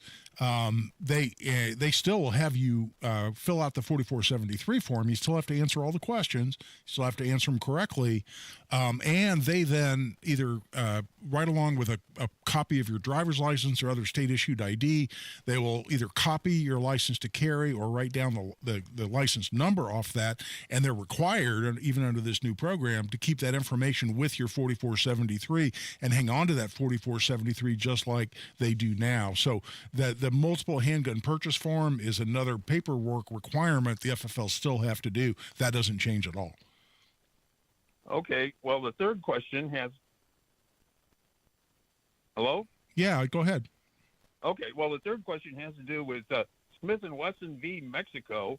This reeks of the Gary v. Glock lawsuit and several others. And I'm kind of wondering, Mexico didn't come up with this thing on its own. Somebody has to be the architect of these lawsuits. Oh, no. No. I'm wondering who the heck that is. Oh, it's the people that used to come from the Brady campaign. And there's some of the individual lawyers that are behind Gary v. Glock. And if people don't know what we're talking about, That's a lawsuit against multiple firearm manufacturers that we've been trying to get dismissed. The legislature's been trying to get dismissed. The manufacturers have been trying to get dismissed for several decades. I'm going to say 25, 30 years. The same lawyers are behind this Mexico suit, but the Supreme Court just put the kibosh on that. And what it is it basically says that the manufacturers of firearms, that's what the lawsuit says, is that manufacturers of firearms are complicit because they sell guns and they know they're going to end up in criminal hands, according to the lawsuit. And so in order to gain their profit and according to their evil motivation of pure greed, they sell guns knowing they're going to end up in criminal hands and people are going to be injured by that. And so the manufacturers ought to be liable for injuries incurred, in this case, in the city of Gary in that lawsuit. But the entire country of Mexico sued Smith & Wesson, Glock. There were 6 or 8 different manufacturers named, and that just was ruled upon in the Supreme Court last week. And the Supreme Court ruled that, in fact, the Protection of Lawful Commerce in Arms Act that says that if a manufacturer or a retailer, in this case, well, a manufacturer, the federal statute, if they lawfully sell a gun, the fact that that gun is then used in a criminal act cannot create liability on the part of the manufacturer, and which just makes sense.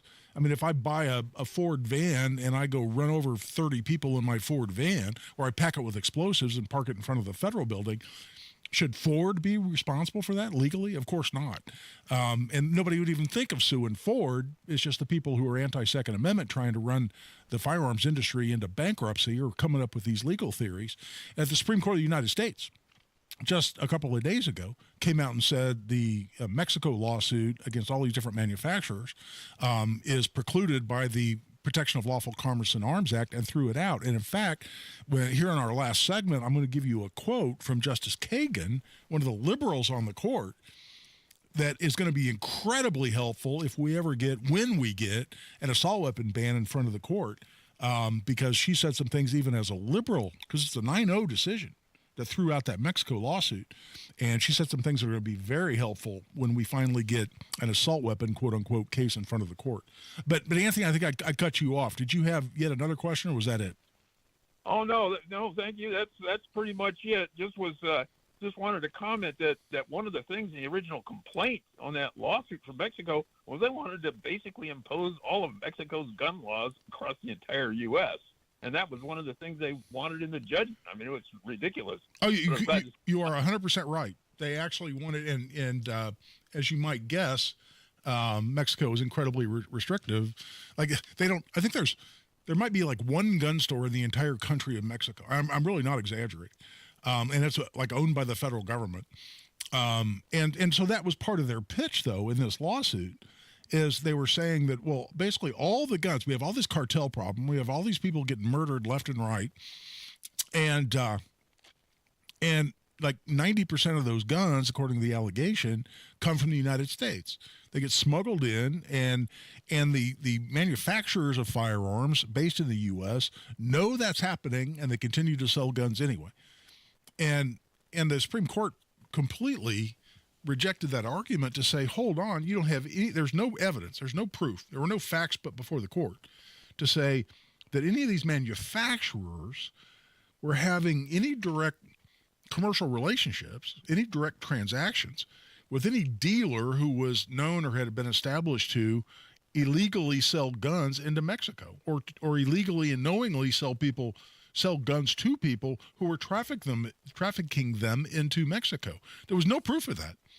So say, well, this is happening. Well, again, I mean, if I'm GM, if I'm the head of GM or the board of directors for GM, do I know people take GM cars and drive drunk and hurt people? Well, yes, I know that. Am I knowingly selling guns to drunk people?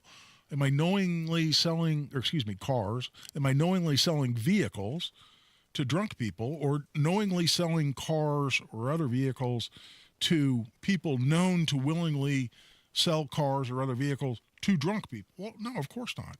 I'm just manufacturing vehicles and putting them into the stream of commerce. And will some people use those in an illegal way, and will some people get hurt? Yes. Do I as a manufacturer bear any responsibility for that? Morally, ethically, or legally?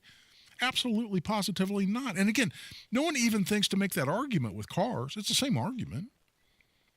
It's only people looking to disrupt, if not bankrupt, the firearms industry that come up with these harebrained arguments.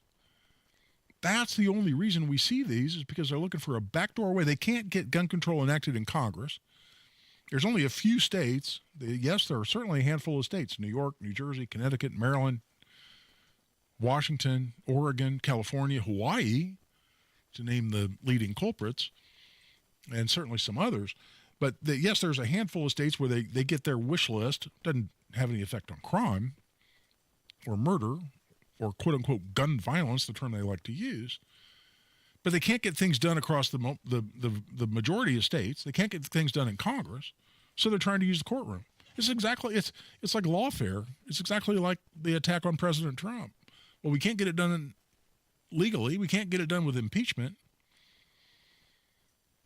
So we'll just use the courtroom. And that's exactly the Estados Unidos de Mexico, the country of Mexico suing these manufacturers. Was never going to be successful, and there's a statute, federal statute, specifically designed to prevent it. And by the way, we have the state equivalent of that right here in Indiana. If a manufacturer or a retailer in our state statute lawfully sells a gun, then they can't be held liable if that gun is then used in a criminal act and someone's hurt. That just makes sense. And you've heard liberal politicians, you've heard Obama and Hillary Clinton and Biden and Kamala and others say, well, the firearm industry is the only one that has this protection against all liability. Well, it's not protection against all liability. If somebody sells me a defective gun and it hurts me, can I sue them for that? Well, of course you can't. It's only immunity if they lawfully sell a gun and then it's used in a criminal act. Now, is the firearm industry the only one that has that protection? Well, yes, because it's the only one that's been subject to those kinds of ridiculous attacks for all the reasons we're talking about. And, the automobile industry hasn't felt the need to have a similar statute that protects them. Why? Because no one has come up with a harebrained theory to sue automobile manufacturers when their automobiles are used illegally in some way. Whether it's to intentionally mow people down, which is the best analogy to guns because they're used intentionally in a criminal act, or even something like drunk driving. They know what happens. They're not intentionally selling guns for that, or selling cars for that purpose.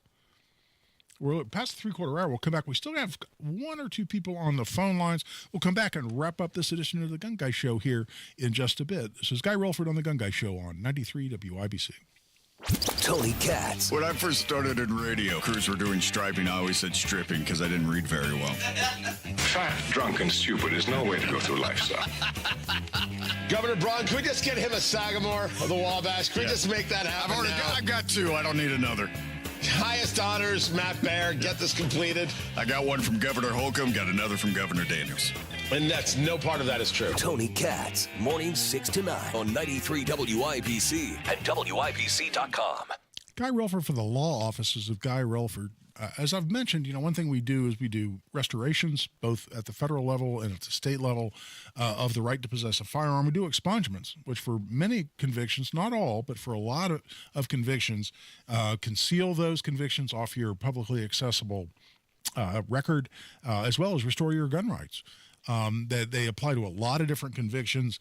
There certainly are some exceptions, but for a lot of low-level felonies, we can restore rights, and we love doing so. It's nice to restore someone's constitutional rights when they meet the requirements and they've demonstrated the ability to, again, exercise their constitutional freedoms under existing laws. So we'd love to help you in that regard. If that applies to you or a friend or a family member, contact us at relfordlaw.com, and we'll discuss whether those services might be available and helpful to you. That's relfordlaw.com. To protect his family from disaster, Steve used his camera phone. Done. By taking pictures of his important documents, Steve can always have them stored online. Learn more simple disaster prep tips at ready.gov. A message from FEMA and the Ad Council. Turning 65, new to Medicare, or just moved? If you qualify for Medicare and Medicaid, a Humana Dual Eligible Special Needs Plan, a DSNP, may give you the extra benefits you're looking for. A D-SNP helps cover things like prescriptions and checkups, but it also helps pay for essentials too. With a Humana D-SNP, you get $225 a month for eligible groceries, rent, utilities, and more. Plus, whatever you don't spend carries over to the next month. You may even get benefits like $0 copays on routine prescriptions, plus routine dental, vision, or hearing coverage. All of this could make a difference for your health and wallet. Learn more at GetHumana.com. Humana, a more human way to healthcare. Humana is a coordinated care HMO SNP plan with a Medicare contract and a contract with the Indiana Medicaid program. Enrollment in any Humana plan depends on contract renewal. Allowance amounts cannot be combined with other benefit allowances. Limitations and restrictions may apply. Your Pacers are in the finals. Halliburton unloads a three. Oh! That did not happen! Score tickets to the finals between your Pacers and the Thunder. Learn about finals watch parties and other upcoming events and more. Pacers have 4 seconds to score one more time. Here comes Neesmith. He'll get it off from the wing, and of course he hit it!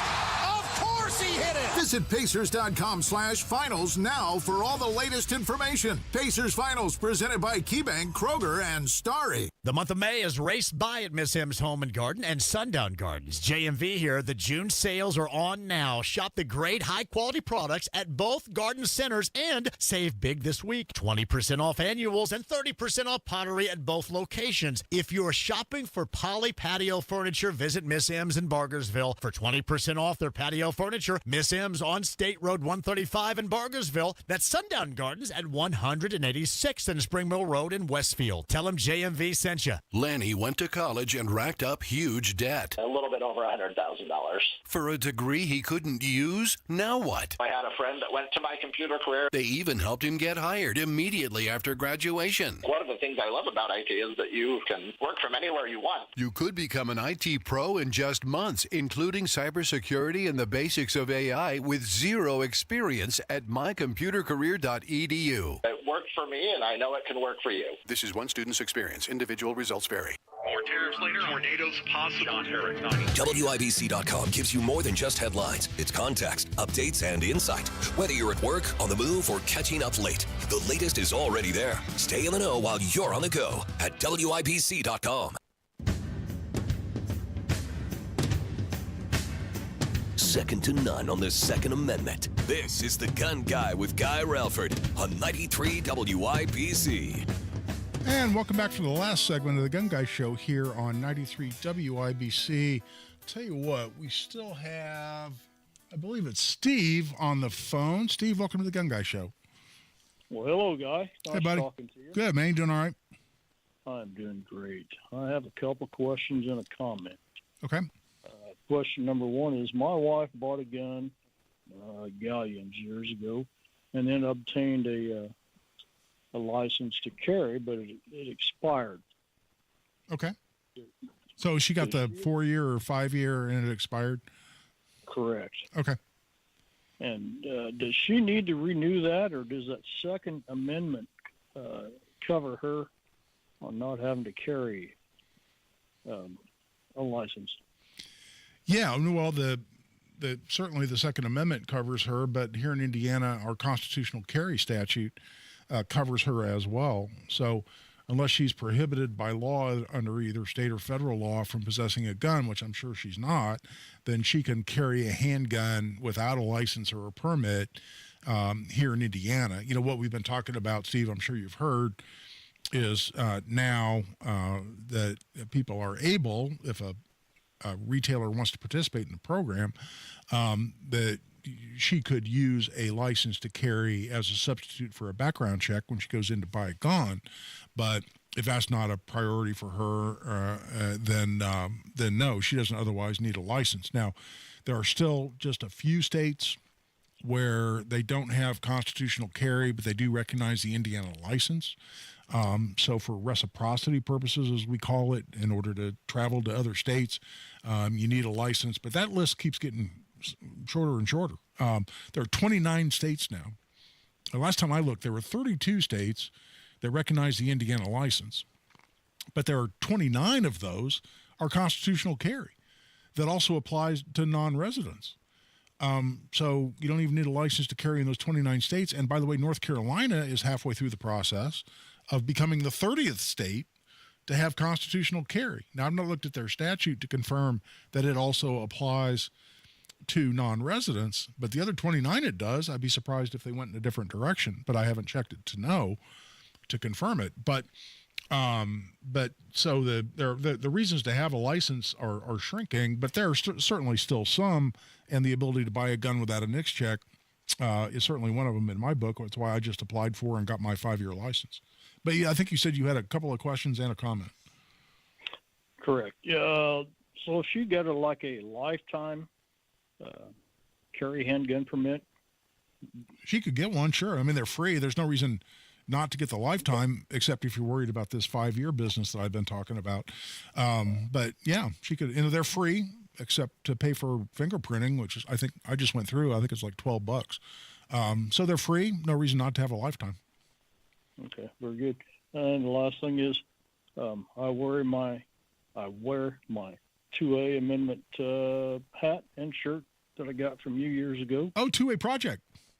Yes, 2A Project. I'm sorry. No, that's all right, man. I love that. You know, when I go, I appear somewhere, or we'll do a remote show from somewhere, or even I'm teaching my gun law class that I'm always pitching here on the show, and somebody shows up wearing a 2A Project hat or shirt. It makes my day. So thanks for representing out there, Steve. I appreciate that a lot. Yeah, you're welcome. Thanks for the show. Thanks for the information. All right. I appreciate it. Well, I'll tell you what, we've got about a minute left. But I did want to mention this quote from this Mexico versus Smith & Wesson lawsuit. And it's a quote from Justice Kagan, who wrote the opinion. This is a 9-0 decision.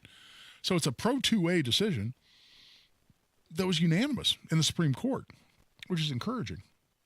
But what's very significant about this is that she said that, this is a quote, Mexico's allegations about the manufacturer's design and marketing decisions add nothing of consequence.